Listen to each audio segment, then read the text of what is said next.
saw a remarkable difference. This was my son's writing before, and this is my son's writing after working with him for about a week.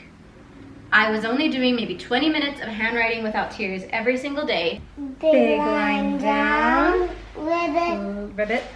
Forgot ribbit. little line, Little line. Little line. 3 little lines. Another little line. ribbit. That's really Welcome to Fun with Mama. Hi, I'm Dean. Hi, I'm Alia. Hi, I'm John. Hi, I'm Nadia. Before we get started, please don't forget to subscribe and like this video. Hi everyone, today I'm so excited to share with you all about handwriting without tears. I recently went for a handwriting without tears workshop and I feel so inspired. I was amongst occupational therapists, teachers, with just such passionate teachers and passionate occupational therapists and fellow parents like myself. I was pretty much out of like a classroom of like 40 people, maybe there was like 2 parents and I was one of them. But that doesn't mean that it's not great for homeschool parents. I'm not homeschooling, but I do tutor my kids after school.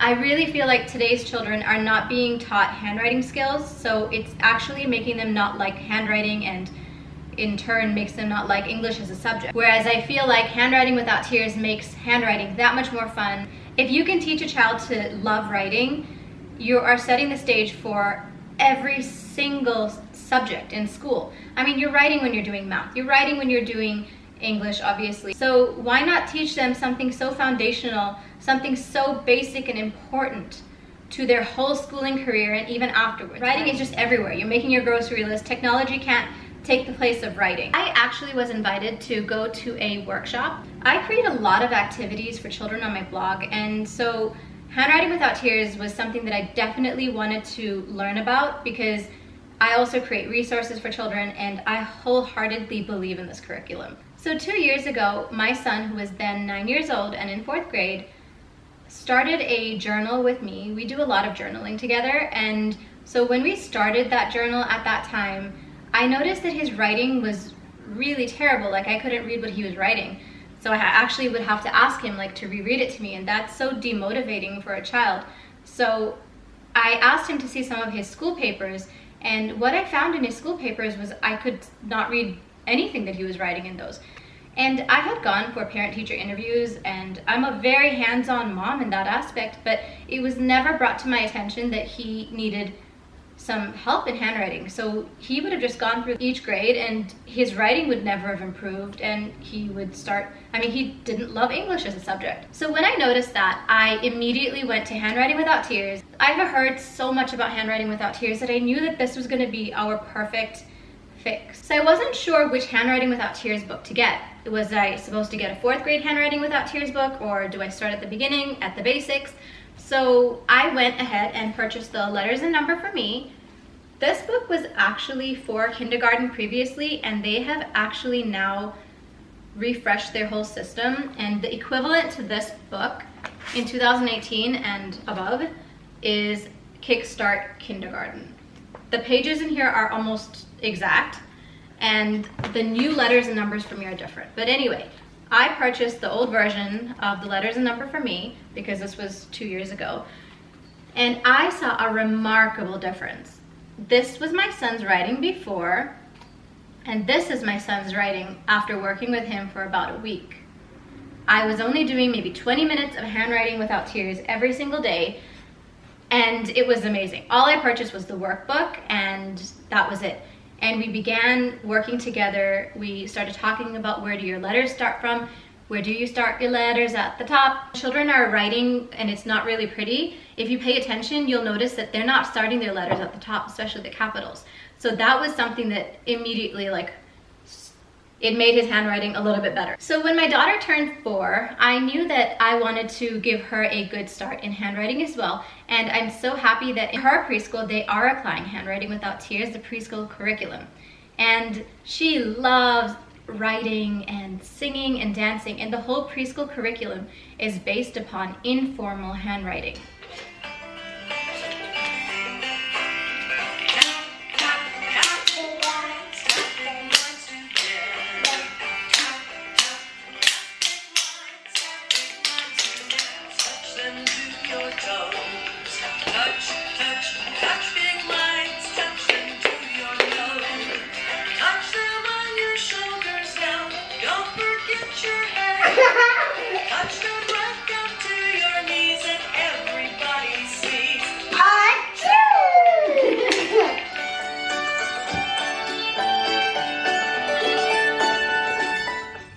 So they are learning handwriting skills without actually doing handwriting. So they work with roll a dough, so building letters, and this is great for their fine motor skills and their hand I strength. just want to show you all the different ways that we can work on the letter E before we actually begin writing it in books. So here's the roll a dough letters. So my daughter would use the dough over there and create the letter. Then there's a wood puzzle piece sheet. So my daughter would use these wood pieces and then place them here. And then when she's done with that, then she wouldn't have the cue and she would just need to build the letter over here on the blue mat.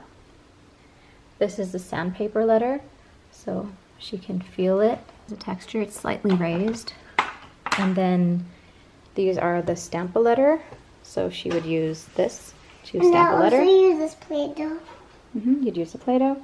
And then we would next move on to wet, dry, try. And when we're done with wet, dry, try, So fun. then we would move on to the workbooks. Next So one. technically she should actually be on this workbook, but because of the workshop that I went for, I don't currently have a use for this, so I figure we could just go through both and, you know, use it that way. But I will be sticking to this one because this is the most age appropriate for her age and for her level. That's the letter E. Yes. So do you know how to make the letter E? Yes. Big line, Down ribbit. Little lines. little line, Ribbit. and then another little line, Ribbit. and another little line. Ribbit. That's really nice. Big line, little line, little line, little line. Now it's your turn. That's your turn. Can you do it here? Always start with the smile face. Little line. So it's going to match your other one over there. A Little little line. line. Little one. Okay. Is it look the same? So in the workshop, some teachers had recommended that we add like a little color here so that children know where the actual middle is in the middle of the big line.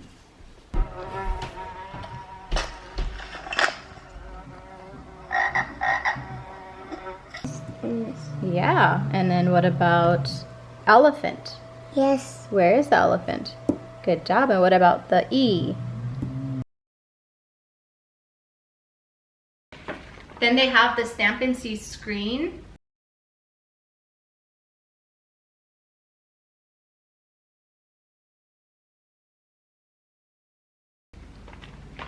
They have wood pieces so that they can work on Matman. Matman actually teaches children how to draw a person, and it's great for visual perception. And you use the same wood pieces to build letters as well. So this is what the wood pieces look like. Handwriting Without Tears songs are amazing. They are catchy and they teach children different skills like how to say hi to somebody. You look in their eye and you shake them hello with your right hand.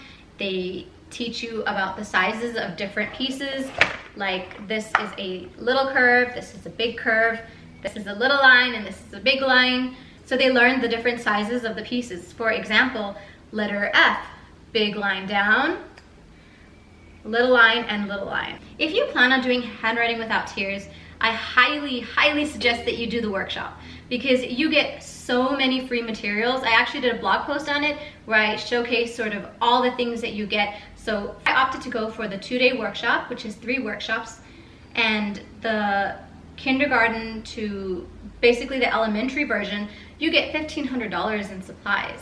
And in the preschool one, you also get quite a large amount of things that you get for free. So it's a no-brainer. If you plan on doing the Handwriting Without Tears curriculum, go to the workshop. You learn not only how to apply the material, but you learn why. Why are you applying this? So we were taught by Susan Asherson, and she is an occupational therapist. She basically was our workshop presenter, and she was amazing at teaching us different skills, like what do you do if a child does not hold a pencil correctly. That also is within the Handwriting Without Tears curriculum. Handwriting Without Tears, the curriculum believes that you should be using small crayons to teach children how to start writing and small pencils, because they believe that if you use a small crayon, then you have to hold it correctly. So Susan Asherson recommends that if you don't have small crayons, break your crayons and watch how your child holds it. They did an experiment in classrooms, and what they found was before they broke crayons, children were holding pencils and crayons incorrectly, and when they broke up the crayons and then asked the children to hold the pencil or the crayons, they actually held it correctly. The great thing about Handwriting Without Tears is it suits children with a variety of skill levels. So you can work with a 4-year-old, you can work with an 11-year-old, you can work with an 8-year-old. They are books that are great for progression of everyone and every skill.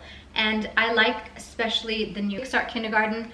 That is an amazing book. I'll show you an example, but it gives you enough handwriting practice. And what I like to do, I use this book to refresh my older kids. So I put everything in a page protector, which I have seen OTs do as well. And they use whiteboard markers and they can just do their work and then erase it when they're done. So this allows them to have more practice. I actually need to purchase one more of the Kickstart Kindergarten so that I can use it with my 4-year-old. So instead of keeping a blank copy, I feel like for her age, it would be great to do, you know, the Expo marker once or twice as practice, but she does need to actually use a pencil and write everything down, because it would be amazing when you are just say on page 77 and then you look back and you're like, wow, look at how much your writing has improved. So that's another great thing. I'd like to tell you about some of the tools. Here is the chalkboard for the wet, dry, try. So I will include a little snippet of what the wet, dry, try looks like when you do it. I've prepped our chalkboards. Okay, you ready? Wait, so squeeze. Good. Sit down straight. Big line down. Big line Ribbit. down. Ribbit. Little line. Little line. Little line. Little line. Looks good. Okay. Now we got a paper towel. Big line down. Ribbit. Ribbit. Forgot ribbit. Little line. Little line. Little line. 3 little lines. My turn. Big line down. Big Your line turn. down. Ribbit. Ribbit. Big little line.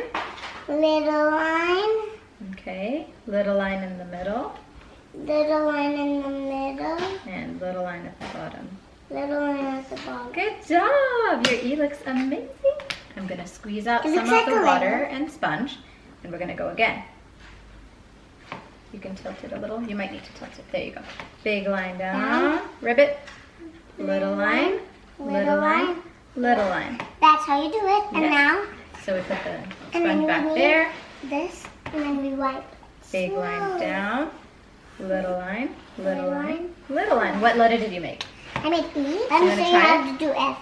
Big Big line down. Ribbit. Ribbit. Little line. Little line. You're correct. High five. That's the letter F. It's a way of teaching children capital letters. All you need for that is chalk, which I put in here. They're mini sponges, which are amazing. And then just little crumpled paper towels. And this chalkboard works for lowercase letters. As you can see, like I previously wrote the word key. I think that everyone should have wood pieces if you are teaching preschoolers, because the wood pieces are used for these build-a-letter pages, perfect for that. And then, I mean, there are activities in the back that you can use to extend the activity. And more importantly, the wood pieces are used to create Matman.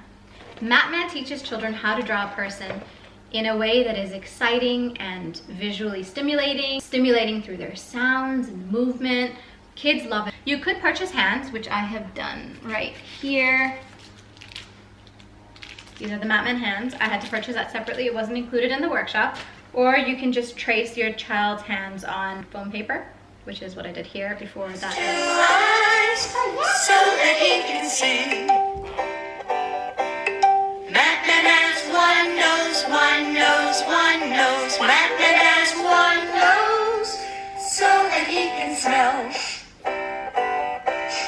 Batman has one mouth, one mouth, one mouth. Batman has one mouth, so that he can eat. Batman has 2 ears, 2 ears, 2 ears. Batman has 2 ears, so that he can hear. Do you love Matman? We always do this at school. Teacher Deanna, could you show your classmates how to draw Matman? Can I get you a paper and then you show them?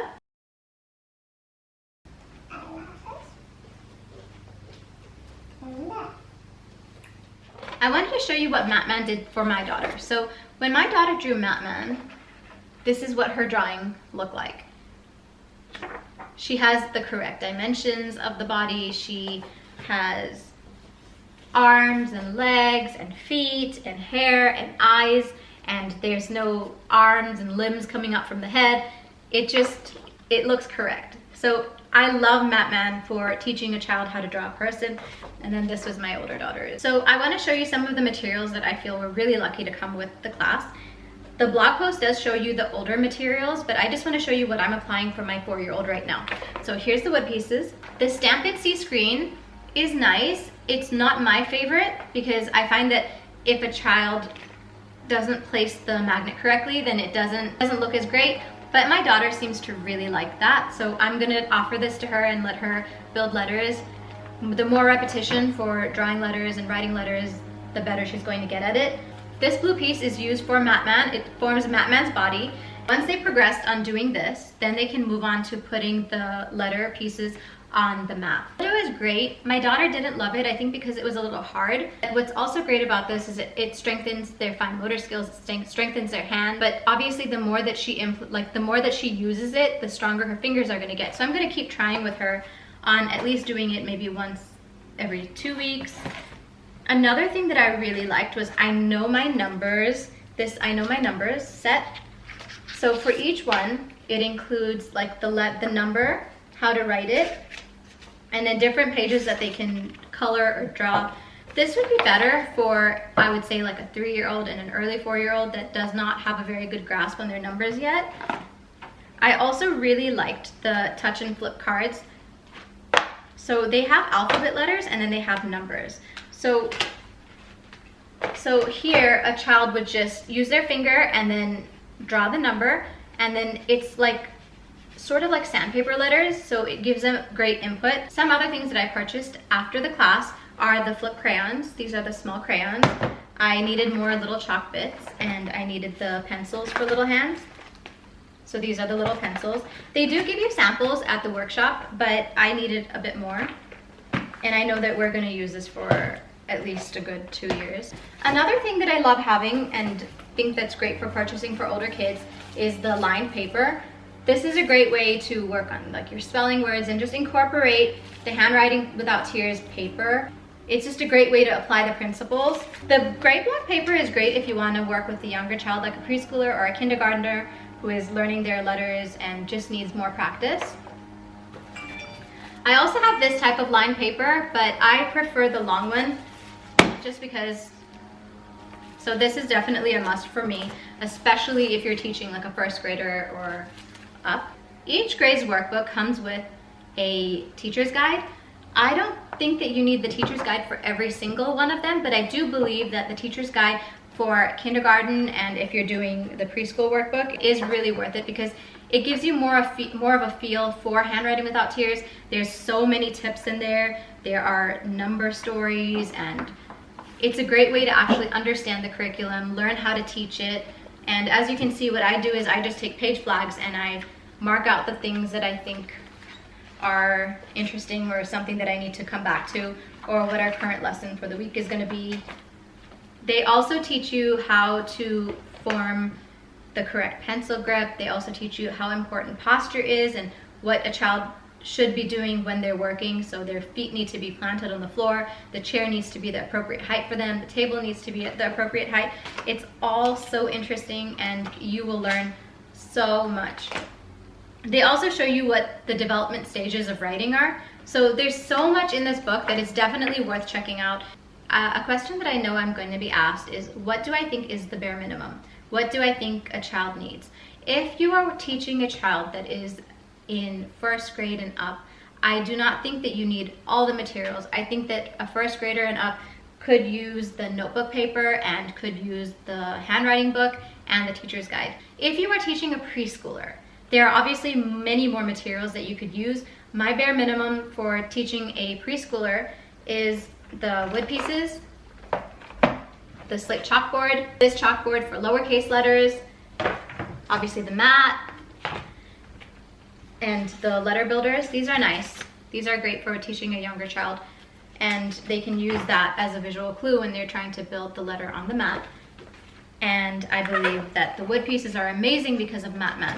Matman for preschoolers is a major hit and definitely worth checking out. I'm really excited to work on Handwriting Without Tears this year. I know that I'm going to see a major improvement on my 4-year-old writing. I am also planning on doing it with my 9 and 11-year-old just to refresh their handwriting skills.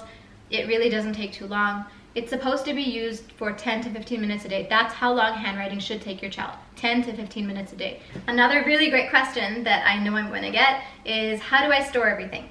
So things that are currently in use will go in this tub. So while I don't homeschool, I do believe very much in after schooling or working with the child on areas that they need a little bit of extra help in. My kids are doing great in school, but there are certain subjects or certain things like handwriting that one of them struggles with, and so I like to meet those needs at home. Who best to teach your child than yourself? I mean, a teacher has 20 to 30 students in a class. How can she get to everyone? So if you don't have a teacher actually applying Handwriting Without Tears, what's stopping you? Why don't you just do it yourself? My older two had no formal handwriting and they were in private schools. So it doesn't mean if you're in public school or whether you're in private school that you're going to get this. Every school is different. But you can be the best advocate for your child and you can teach your child skills that are going to help them for the rest of their life. Language and writing forms part of everything, and I really, really believe that it is so important to help these kids get these foundational skills, get these basic skills so that they love writing and they love reading and it's looked at in a fun and positive way. I do love to tutor my kids at home. I think that they learn so much better with me. I can see, what areas they need help on and help them as best as they can. Handwriting is not done in schools, and I definitely think that's something that administration and teachers should try their best to implement. You are setting the stage for their whole life ahead of them, and handwriting skills are so important. So please consider looking at the Handwriting Without Tears curriculum and trying to implement it in your classroom or in your home. If you need more details, you could definitely check out the blog post. I include more about the workshop, what it was like, more pictures, and just how the experience was, what I learned, and I still have so much to write about. So if you do want to hear more, definitely let me know. For a preschooler, my suggestion is you get the mat, you get the wood pieces, you get the laminated cards, you obviously get the teacher's workbook, you get the chalkboard, black slate, and then you get the chalk and either the My First School book or you get the Kickstart Kindergarten book, depending on your child's age. I really also absolutely love the music. I think that the music is a foundational piece of Handwriting Without Tears, and everything is surrounding those songs, especially in the preschool age, and obviously my daughter loves it. It's amazing. So definitely check it out and purchase the music. It is great. I have the music on my iPhone and my daughter can listen to it at any time and she gets a refresher. Where do you start your letters? At the top. So it's a great reminder. And then there are some great songs like Tap. I love Tap, Tap, Tap. I hope this video was helpful to you. So let me know, and if you have any questions, you can feel free to email me. I'm at funwithmama@gmail.com. On Instagram, I'm at funwithmama. And feel free to leave a comment below. Have you tried the Handwriting Without Tears curriculum? Was it good for you? Did your child like it? Did you see any improvement? I have seen some wonderful online posts about Handwriting Without Tears, and I completely understand why occupational therapists are using it. You don't need to be an occupational therapist to use it. You can be a mom. Just apply something that is tried, tested, and definitely works. Your kids will be better for it. Your students will be better for it.